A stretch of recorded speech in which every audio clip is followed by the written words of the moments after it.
Cet après-midi-là, la ville semblait fatiguée. Le ciel était couvert de nuages lourds, et le vent froid qui passait entre les immeubles hauts semblait porter un silence étrange. Arthur marchait sans but sur les trottoirs du centre-ville, avec des pas lents, comme quelqu'un qui n'avait plus la force de soutenir sa propre routine. À 39 ans, il possédait tout ce que beaucoup appelaient le succès. Il était propriétaire d'entreprises respectées, habitait une immense demeure et conduisait des voitures qui attirèrent l'attention partout où elles passaient.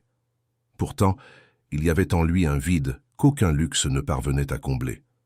Après avoir marché pendant plusieurs pâtés de maison, il arriva sur une place ancienne avec de grands arbres et des bancs usés par le temps. Il s'assit sur un banc en bois, appuya les coudes sur ses genoux et passa les mains sur son visage. Le poids dans sa poitrine semblait plus lourd que jamais. Il ferma les yeux pendant quelques secondes, essayant de se contrôler, mais les larmes vinrent en silence. Il ne pleurait pas pour une seule raison. Il pleurait pour l'accumulation de jours vides, de nuits agitées, et d'une solitude qui grandissait même au milieu de la foule. C'est alors qu'une ombre légère apparut devant lui. Arthur leva lentement les yeux et vit une jeune femme arrêtée face à lui. Elle devait avoir environ 23 ans. La robe qu'elle portait était très usée. Ses pieds étaient nus et ses cheveux attachés n'importe comment montraient la dureté des jours vécus dans la rue.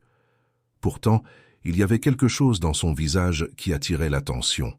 Ce n'était ni vanité ni tentative d'impressionner, c'était la sérénité. Les yeux bruns de cette jeune fille avaient un éclat doux, sans aucun jugement. « Monsieur, vous avez besoin d'aide » demanda-t-elle. Arthur mit un instant à répondre. Il n'avait pas l'habitude d'être vraiment vu. Il essuya rapidement son visage et tenta de retrouver sa posture. « Je vais bien » dit-il, sans conviction. C'était juste un moment. La jeune femme inclina la tête, comme si elle comprenait plus qu'il ne disait. « Il y a des moments où il faut laisser la douleur sortir » répondit-elle avec douceur. Sinon, elle resta serrée à l'intérieur. La simplicité de la phrase frappa Arthur en plein cœur. Cela faisait des mois qu'il n'avait pas entendu quelque chose d'aussi vrai. Aucun médecin coûteux, aucun associé influent, aucune connaissance élégante ne lui avait dit quelque chose d'aussi humain en si peu de mots. « Comment vous appelez-vous » demanda-t-il. « Adriana. Et vous ?»« Arthur. » Elle sourit discrètement, et ce sourire sembla changer l'air de la place. Pour la première fois depuis très longtemps, Arthur oublia le costume, la montre de luxe et l'image qu'il donnait au monde. Devant Adriana, il n'était qu'un homme fatigué. Arthur remarqua qu'elle tremblait légèrement à cause de la brise froide. Il nota aussi la maigreur de ses bras et la façon contenue dont elle se tenait debout, comme quelqu'un qui avait appris à occuper peu d'espace pour ne déranger personne. « Vous avez déjà mangé aujourd'hui » demanda-t-il. Adriana baissa les yeux et secoua la tête en signe de négation. Cela serra la poitrine d'Arthur d'une autre manière. La douleur n'était plus centrée uniquement sur lui. Maintenant, la réalité de cette jeune femme entrait au milieu de ses pensées. « Venez avec moi » dit Arthur en se levant. « Il y a une petite restauration au coin de la rue. Allons manger quelque chose. » Adriana hésita. Elle regarda ses propres vêtements, puis lui. « Je ne veux pas vous embarrasser » dit-elle doucement.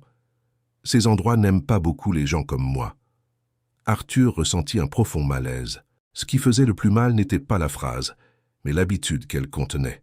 « Alors aujourd'hui, ils vont devoir aimer, » répondit-il calmement, « parce que je vous invite. » Tous les deux marchèrent côte à côte sur le trottoir. Le contraste attirait l'attention, mais Arthur ne se souciait plus des regards.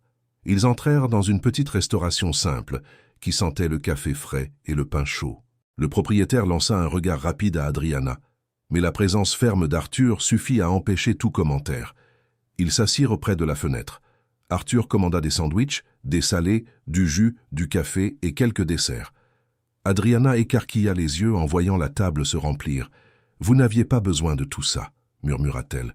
« Si, j'en avais besoin, » répondit-il. « Et ce qui restera, vous l'emporterez. » Adriana commença à manger lentement, puis la faim parla plus fort. Arthur l'observait en silence, avec respect.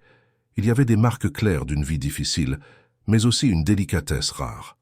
Après quelques minutes, il demanda avec précaution « Vous avez toujours vécu par ici ?» Adriana essuya ses doigts sur une serviette et regarda la rue mouillée à l'extérieur. « Pas toujours. Quand j'étais petite, j'avais encore une maison et mes parents. Ensuite, je suis allée en foyer. Quand j'ai grandi, j'ai dû partir. Je suis restée où je pouvais en essayant d'avancer. » Arthur avala difficilement. Elle disait tout sans exagération, sans se placer au centre de la compassion de personne. Elle racontait simplement la vérité, et cela rendait tout encore plus fort. « Et pourtant, vous vous êtes arrêté pour me demander si j'avais besoin d'aide, » commenta-t-il. Adriana haussa les épaules avec une naturelle émouvant. « La douleur reconnaît la douleur, monsieur. » La phrase tomba en lui comme une lumière dans une pièce sombre. Il avait passé des mois entouré de gens importants à écouter des discours vides. Adriana, en quelques mots, touchait là où personne d'autre n'arrivait. Dehors, la pluie commença à frapper la vitre de la restauration. Le ciel s'assombrit complètement, et le vent devint plus froid. Arthur regarda Adriana et pensa à la nuit qui approchait. Il imagina cette jeune femme essayant de se protéger sous une marquise, cachant son corps de la rosée et son cœur de la peur. « Adriana, dit-il avec plus de fermeté, je ne veux pas que vous dormiez dans la rue ce soir. » Elle leva lentement le visage. Son regard devint attentif et prudent. Ce n'était pas de l'arrogance, c'était de la défense. « Je peux vous payer un hôtel sûr pour que vous y restiez cette nuit, » continua Arthur. « Sans contrepartie, sans faveur cachée, sans aucune obligation. Je veux seulement que vous vous reposiez vraiment. » Adriana serra les mains sur ses genoux. Dehors, la pluie s'intensifiait. En elle, l'envie de croire luttait contre la peur de faire confiance. Arthur perçut la bataille silencieuse dans ses yeux et adoucit encore plus sa voix. « Vous n'avez pas besoin d'accepter pour moi. Pensez seulement à vous, à prendre un bain chaud, à dormir en paix et à vous réveiller sans peur demain. » Juste ça. Adriana respira profondément. L'éclat dans ses yeux ne venait pas seulement de l'émotion, il venait de l'étonnement d'être traité avec soin. Après quelques secondes, elle acquiesça lentement. Arthur paya l'addition et mit le reste de la nourriture dans un sac. Quand ils sortirent, il ouvrit le parapluie et la protégea de la pluie, même en mouillant sa propre épaule. Ils marchèrent jusqu'à un hôtel simple et accueillant. À la réception, Arthur demanda une chambre confortable, paya d'avance et exigea du respect. Quand la clé se retrouva dans ses mains, la jeune femme sembla ne pas savoir quoi faire en premier, remercier, pleurer ou fuir. Arthur se contenta de sourire. « Aujourd'hui, vous vous reposez, dit-il. Demain, nous parlerons calmement. » Adriana tint la clé comme si elle touchait quelque chose d'impossible. Elle entra dans l'ascenseur, encore sans y croire. Arthur resta immobile dans le hall, observant les portes se fermer lentement. À cet instant, quelque chose changea en lui. Le vide ne semblait plus un abîme sans fin. Pour la première fois depuis de nombreux mois, il semblait seulement un espace où l'espoir pouvait entrer. Cette nuit-là. Le lendemain matin, un timide rayon de soleil traversa le rideau de la chambre et toucha le visage d'Adriana. Pendant quelques secondes, elle resta immobile, essayant de comprendre où elle se trouvait. Elle n'entendit ni klaxon ni pas pressé, ni le bruit dur de la ville qui se réveillait sur le béton. Il n'y avait que le silence, des draps propres et un matelas moelleux.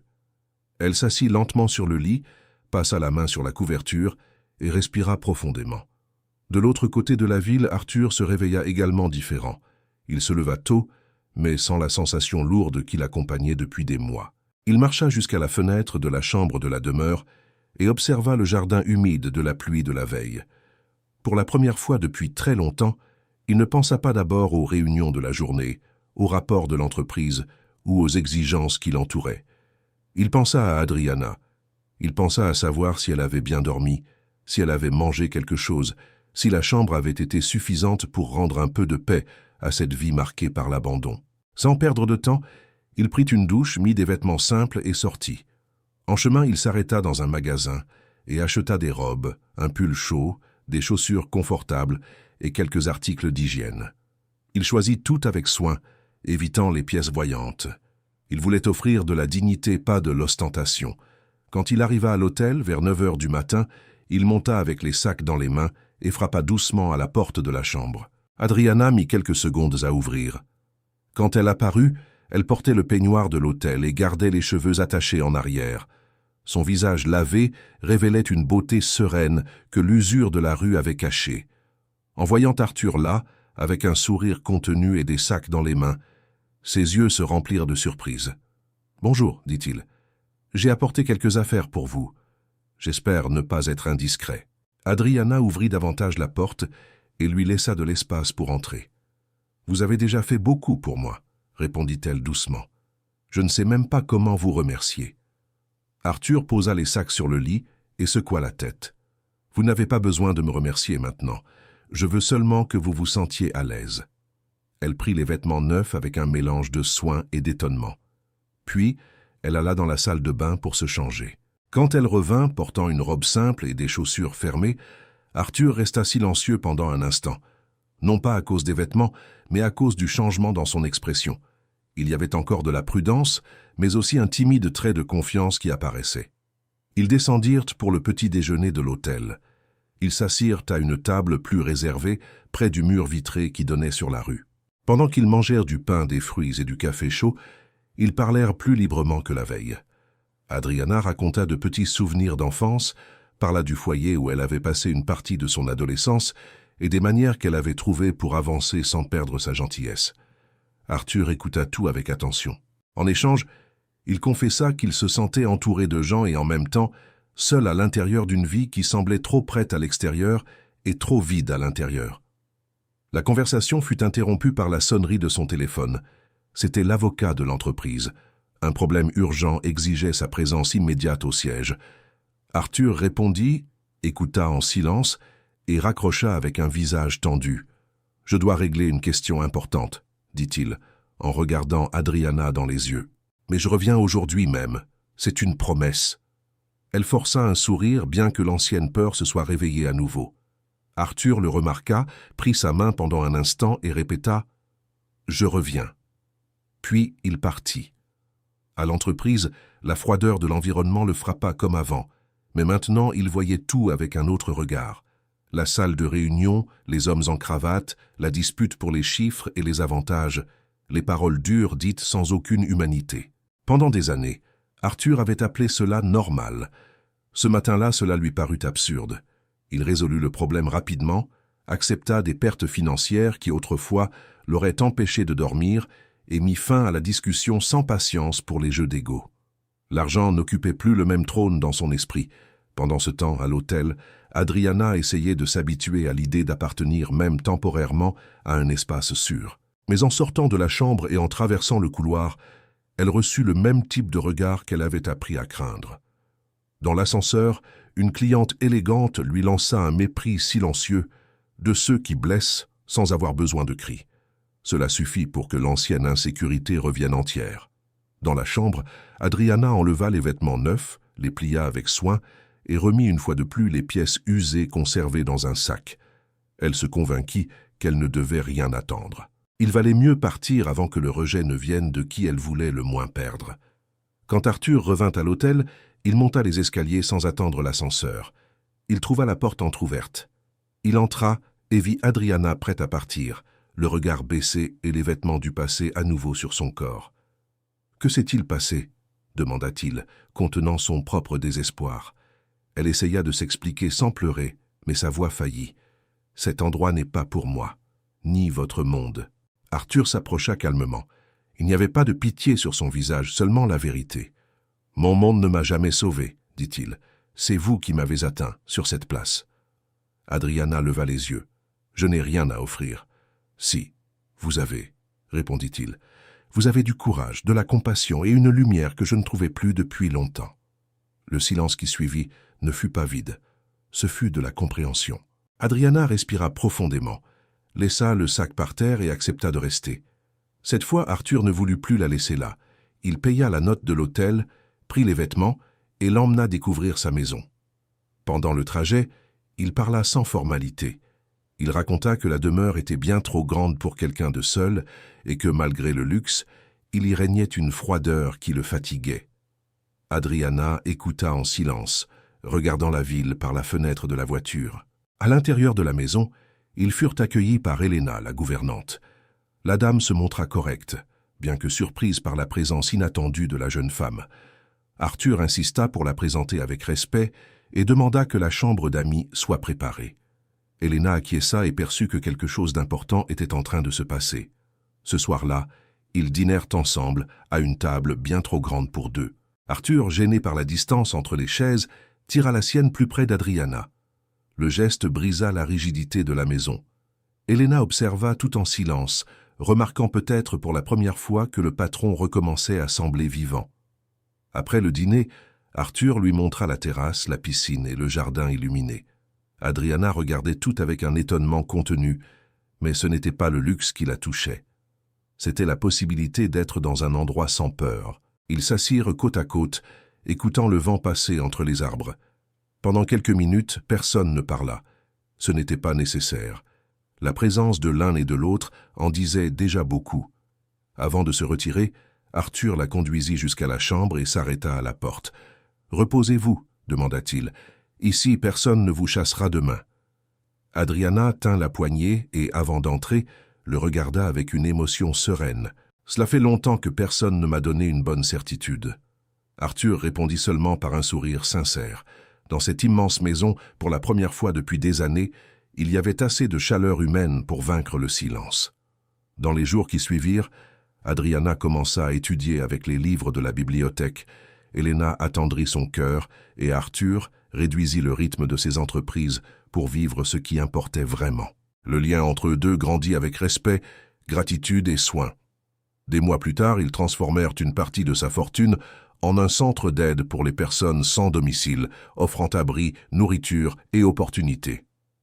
Adriana se mit à diriger le projet avec tendresse et fermeté, et Arthur trouva enfin un véritable but. L'homme riche et la jeune femme oubliée découvrirent ensemble que la plus grande richesse ne se trouvait pas dans l'or, mais dans la bonté partagée au quotidien.